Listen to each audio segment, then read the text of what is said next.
I'm Pamela Halea. I'm Alex Villanueva. And today we are here at Fujifilm to interview Miss Mary Rose H. Sevilla. Let's all welcome Miss Mary Rose Sevilla. Hello! Gandang hapon. Good afternoon po. Yes. Start off with, first question po. Ano yun? Sa inyo pong, in your bioinfo sheet, your birthplace is in Marinduque. Did you grow up here? Yes. Uh, uh, and, why did you decide to move here? Hindi, kasi tawag dun sa Marinduque, magka-ibigan yung manager ng Fujifilm at saka yung mama ko. Yung mama ko kasi mga unang panahon nagtrabaho din siya sa Fuji. Pero di pagkas ko mag-aral, nag-bakasyon na ako doon. Tapos sabi ng mama, kung pwede, pumasok daw, try yung trabaho. Tapos nagpunta naman ako sa Lucena kasi ang main office talaga sa Lucena. Pagdating doon, di nagkakilala ako. Pinanggol na. Resume, and then konting interview. So, You have a house here. wala. You live with your parents. Hindi rin. Yung mga magulang ko nasa Marinduque sila lahat, pati mga kapatid ko. Tapos ako, tsaka kaming lahat nagtatrabaho dito, lahat kami taga Marinduque. Tapos tsaka kami nakatira sa Belindawa. Sa likod. Okay. So, in your education, you have graduated from FEU. Hindi. Saan? Polytechnic College yan. Parang semi-branch lang. Sa Dasmariñas, Cavite. You have specific reason in choosing the school? Hindi. Wala. Kasi bakasyon lang doon, bakasyon sa Cavite. May kapatid ang aking tatay. Tapos sabi mag-exam daw doon. Yun. Kapasa naman. Tapos, kung saya ang aking kinuha doon, ito mo talaga gusto yung school. Yun lang. Gawa naman ng Diyos. Hindrances po sa pagpasok sa Baon. Tapos, napapagalitan. Tapos nag-aalaga rin kasi ako ng mga anak ng kapatid ng aking tatay. Mahirap talaga. In photography, your course is multimedia art. Ay, hindi, napakalayo. Ah. Bunso, nakuha ang course ko Comsci. So, ako nakagraduate, yung ako ng Marinduque. Tapos nag-apply na ako sa aming manager na kaibigan ng aking mama. Tinraining naman ako sa photographer. So you studied photography? Training na lang, pagpasok na. Doon ako unang pina-training sa SM Lucena. Sa photography, parang hindi masyadong related Comsci. Di ba, hindi naman masyado. Kasi yun, paglipas ng mga taon-taon lang, nahasa. What was the best part of being a college student? Gala. Relate. Gala-gala lang. Pag walang klase, malayo pa yung mga susunod na subject yun. Pag sa bahay ng klase lang, luto-luto, kain-kain lang. Tapos kaya pupunta naman sa mall, babalik na sa school, klase. Game lang, gala. What is the most memorable experiences you had in your whole college life? Like relationships po? Wala. Ah. Wala, hindi ako nakipag-relation ng college ko. Tapos na, ang hindi ko lang makakalimutan. Hindi naman siya nakakatuwa eh. Medyo pwede bang medyo parang problema. Parang titigil ako sa pag-aaral. Parang nagluluko yung aking father. Kaya ang ginawa ng mga klase ko by second sem, parang ang aking tatay, wag na. Stop na ng aral. Parang nababalitan niya hindi daw ako nag-aaral. Parang gala lang daw ng gala. Tapos ang ginawa ng mga klase ko, dahil gusto talaga nila, sama-sama pa rin kami, tumuloy. Kung ano man yung gusto nilang marating, yan din dapat ako. Ang ginawa nila, pinag-ambag-ambag nila yung pang second semester ko. Para lang makatuloy ako. Snaps. Dora Bells. Ayaw nilang may iwan ako eh. What was your strength to overcome them? Dadasal. Pati pamilya. Noon para talagang gusto ko nang sumuko.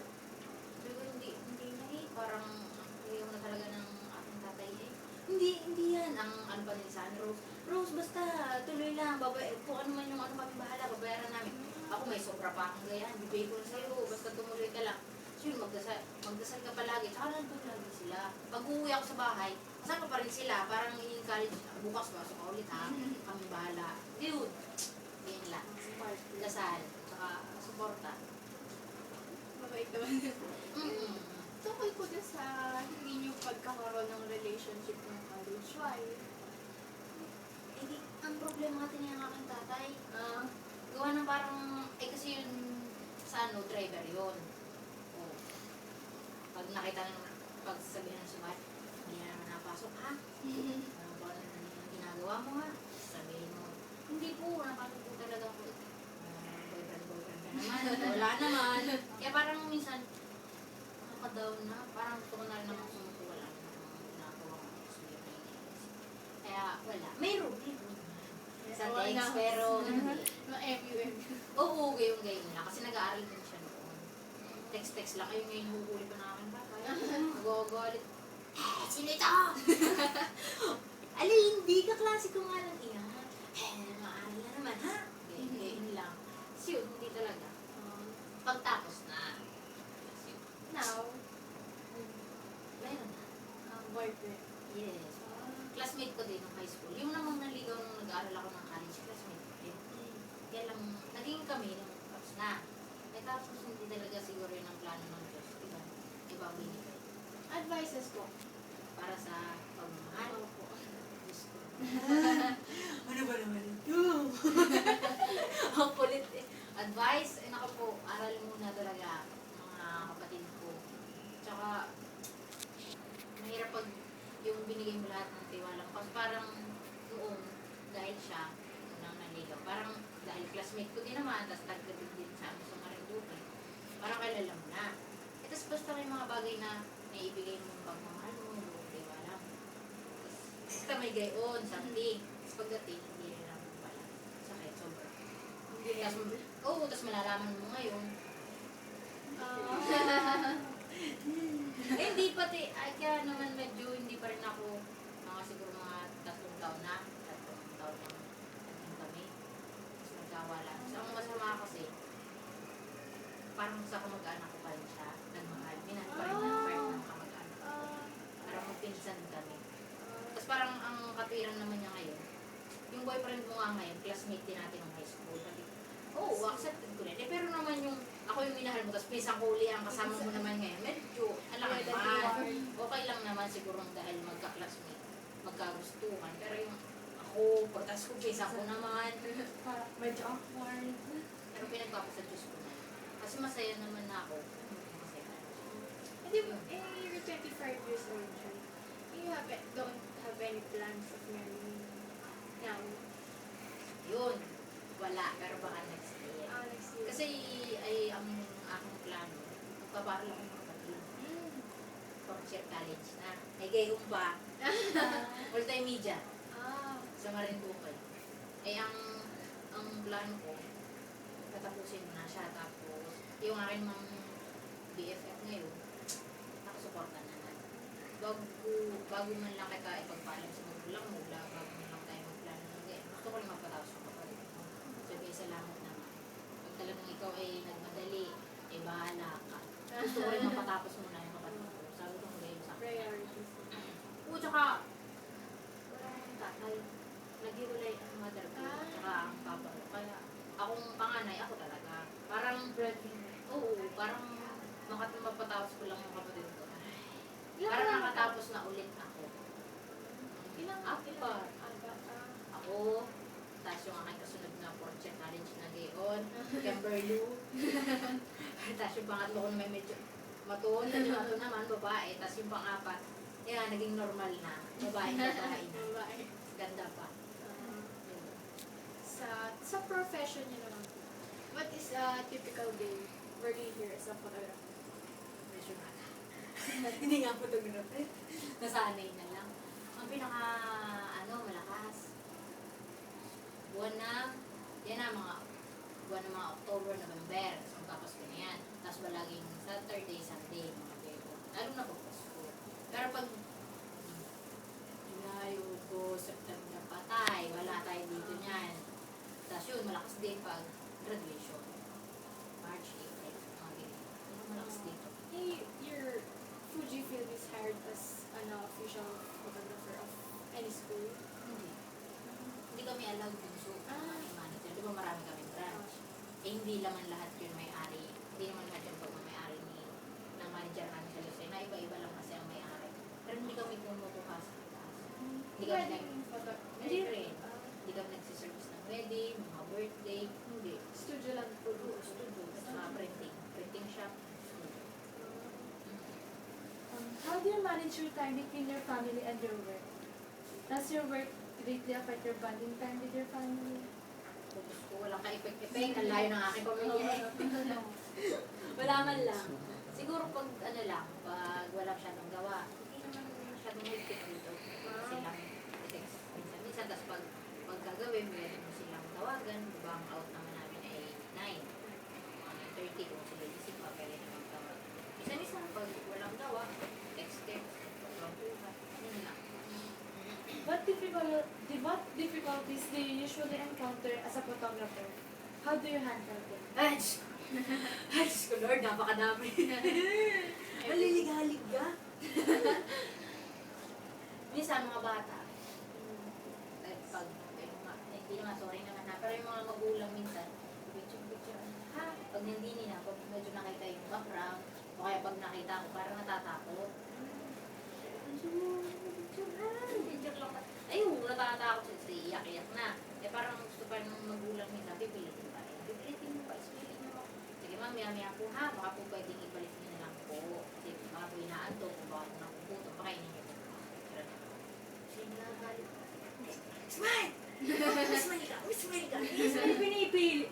Pinipili. Yun minsan naiantay na. Ibalik na lang po.